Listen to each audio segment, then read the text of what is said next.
Hello guys, we are going to talk a horror thriller film called Good Boy from 2022. A lot of interesting things are waiting for you. An eccentric millionaire keeps a man dressed as a dog as a pet. This creature's name is Frank. The movie begins with a scene of gourmet cooking. Christian is grilling meat on melted ice. He carefully divides the resulting dish into portions. He puts one portion on a plate and pours the other portion into an iron bowl. He puts the bowl on the floor and calls Frank, a man dressed as a dog, who crawls on the ground and eats on the floor. At dinner, Christian is flipping through Tinder.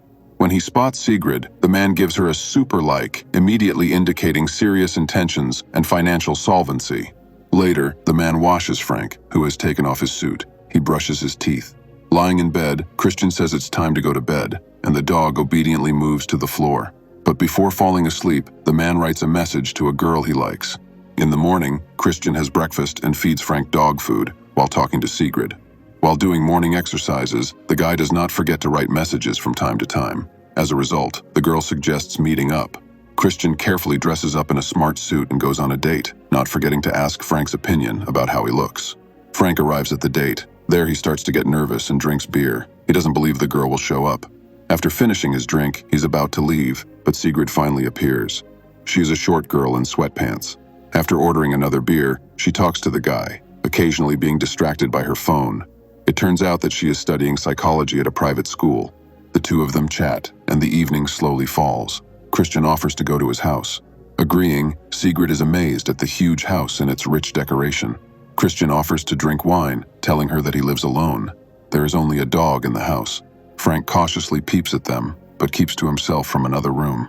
The owner tells us that he inherited the house from his deceased parents. The conversation flows smoothly into kissing, and gradually they move to the bedroom, where Frank continues to watch them. When Sigrid wakes up in the morning, she notices a man in a dog costume sitting on the floor. While eating breakfast, she continues to watch Frank, whom Christian calls his dog. Deciding that her undergraduate knowledge of psychology is not enough to make sense of this, Sigrid leaves. Christian tries to make peace with her, but the boy scares her, and she asks him to give her a ride home. The guy agrees, and on the way apologizes for not making things clearer. Back at home, Sigrid tells her neighbor about their last date. She even shows a photo of Christian. It turns out that he is very rich, having inherited his father's millions. The friend convinces Sigrid not to leave such a promising guy for the sake of eccentric pranks. Together they watch videos about dog play, where one person pretends to be a dog and the other pretends to be its owner. After assessing the prospects, she prepares to write to Christian, but he calls first. Christian apologizes for not saying anything right away. Sigrid admits that she overreacted. They agree to have dinner together. The next day, she can't concentrate on her studies because she keeps thinking about her adventures with Christian. In the evening, she meets the boy again. The girl gently starts a conversation about Frank to understand what she is dealing with. According to the boy, Frank is an old friend of his who has no one else. And when he decided to consider himself a dog, Christian could not refuse him. The girl tries to play this game to get to know Frank better. She strokes him like a real dog. He tries to play with her too hard, which scares the guest. Christian has to shout and chase the dog away. Later, sitting on the veranda, the guy admits that he hasn't had any real friends since childhood. Everyone talked to him because he had the best toys and the most sweets. Frank was the only one who sincerely wanted to be his friend. Waking up in the morning in Christian's bed, Sigrid receives breakfast and an apology from Frank for yesterday's behavior. She is late for class, and the boyfriend gives her a ride to school. During the lunch break, Sigrid meets her neighbor.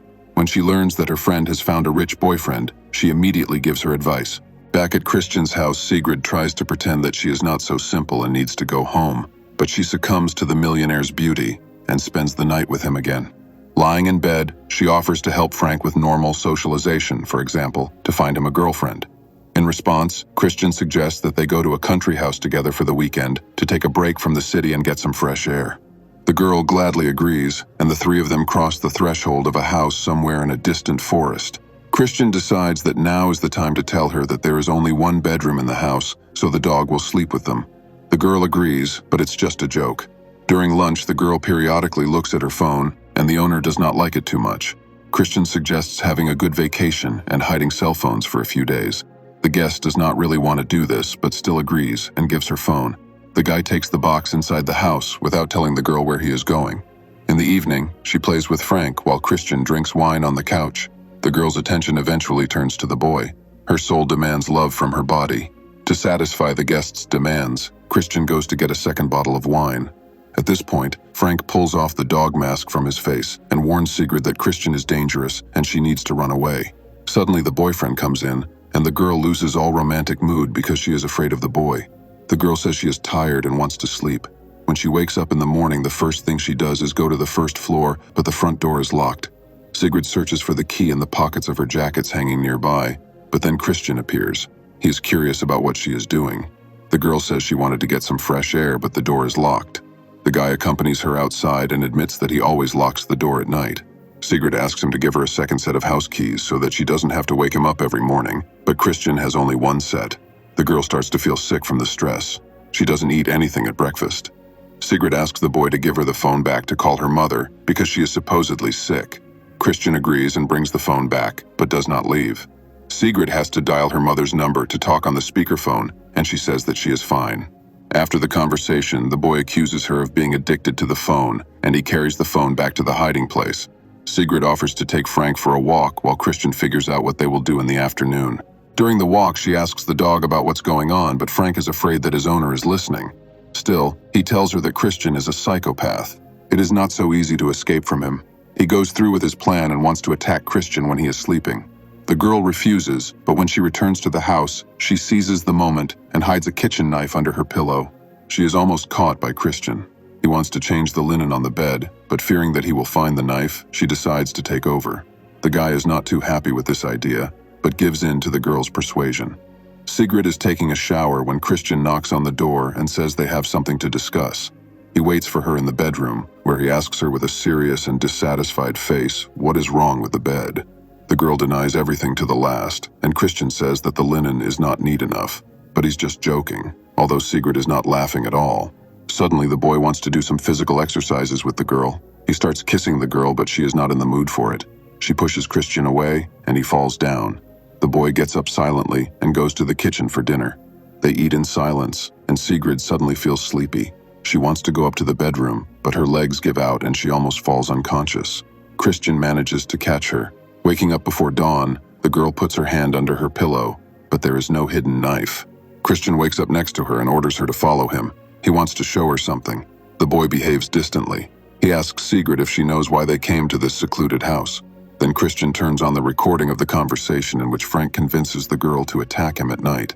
Immediately, the guy pulls out a knife from the drawer that Sigrid was hiding under her pillow.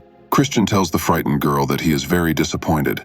He takes her to the back room where Frank is sitting in a cage. Christian admits that he didn't need to record the conversation because the faithful dog confessed almost immediately. After removing the lock from the cage, Christian takes off the dog's mask and pets him, but Frank suddenly bites his hand. Having broken out of the cage, the dog attacks Christian, but he still wrestles him down and almost strangles him. Taking advantage of the situation, Sigrid grabs the house keys and runs away. When Christian notices her escape, he becomes very angry. He drags Frank on a leash to the barn. There, the psychopath starts to do some bad things to him. He covers his eyes with a blindfold and his ears with headphones. Christian pours water over Frank and then puts a bag over Frank's head and takes the bag off his head when Frank almost faints from lack of oxygen. Christian then puts the victim in a cage and places powerful speakers on the sides. Wearing noise-canceling headphones, Christian turns the music up to full volume. Grabbing a baseball bat, the man walks around the cage with it, making Frank bark like a good dog. But this is not enough for him. Pulling the victim out of the cage, Christian puts him on his knees, and then the film shows us Sigrid. She is running away at this time, but realizes that she cannot get out of the forest. The girl grabs a stick and returns to the house. She hears a noise in the barn and finds Christian mocking Frank. Taking advantage of the fact that he can't hear anything, the girl sneaks up on him and hits him on the head with the stick. While Christian is lying on the ground, the girl picks up Frank and tries to save him, but the psychopathic millionaire grabs his bat and makes Sigrid lose consciousness.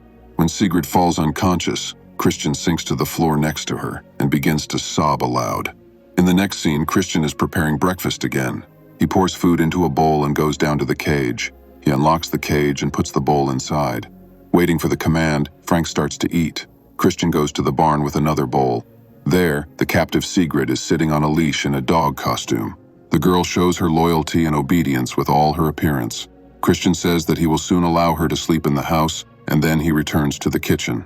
He fills another bowl with food and puts it on the floor. Then he unlocks the lock of another cage and says, It's time for breakfast, son, and slow children's footsteps are heard off screen. This is the end of the movie.